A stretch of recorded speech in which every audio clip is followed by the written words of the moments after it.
আজকের ভিডিওতে আমি আলোচনা করব কিভাবে নতুন সরকার বেকারদের জন্য বিভিন্ন আর্থিক সুবিধা চালু করেছে এবং প্রবাসীদের জন্য কী কী সুযোগ সৃষ্টি হয়েছে। যদি আপনি এই তথ্যগুলো মিস করতে না চান তবে ভিডিওটি শুরু থেকে শেষ পর্যন্ত দেখতে থাকুন।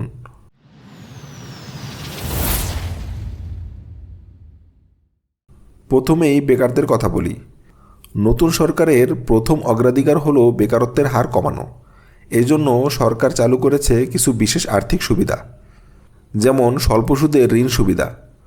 সরকার বেকারদের স্বল্প সুদে ঋণ দিচ্ছে যাতে তারা ক্ষুদ্র ও মাঝারি ব্যবসা শুরু করতে পারে।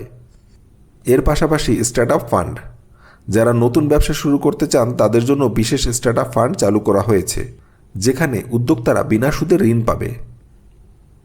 এর পাশাপাশি চালু করা হয়েছে কর্মসংস্থান ভাতা। যারা চাকরি খুঁজছেন তারা একটি নির্দিষ্ট সময়ের জন্য কর্মসংস্থান ভাতা পাবেন, যাতে তাদের অর্থনৈতিক চাপ কম হয়। এবার চলুন জেনে নেই প্রবাসীদের জন্য কী কী সুবিধা রয়েছে। প্রবাসীরা দেশের অর্থনীতির অন্যতম স্তম্ভ।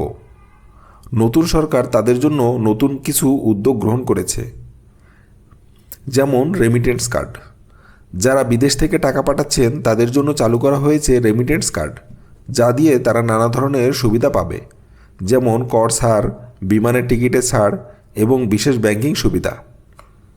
এর পাশাপাশি প্রবাসীদের জন্য রয়েছে নতুন বিনিয়োগের সুযোগ। প্রবাসীদের দেশে বিনিয়োগে উৎসাহী করতে নতুন বিনিয়োগের নীতি প্রণয়ন করা হয়েছে। এতে বিদেশ থেকে বিনিয়োগ করা আরও সহজ এবং লাভজনক হবে। এর পাশাপাশি প্রবাসীদের জন্য রয়েছে পুনর্বাসন প্রকল্প। যারা দীর্ঘদিন বিদেশে ছিলেন এবং দেশে ফিরতে চান তাদের জন্য পুনর্বাসন প্রকল্প চালু হয়েছে, যেখানে তারা বিশেষ অর্থায়ন এবং প্রশিক্ষণ পাবে। এবার চলুন এই সরকারের ভবিষ্যৎ পরিকল্পনাগুলো কী কী সেটা জেনে নেই। এখনও অনেক কিছু আছে। ভবিষ্যতে বেকার এবং প্রবাসীদের জন্য আরও নতুন নতুন বিষয় পরিকল্পনা চলছে, যেমন বেকারত্ব হ্রাসের জন্য কর্মসংস্থান প্রকল্প।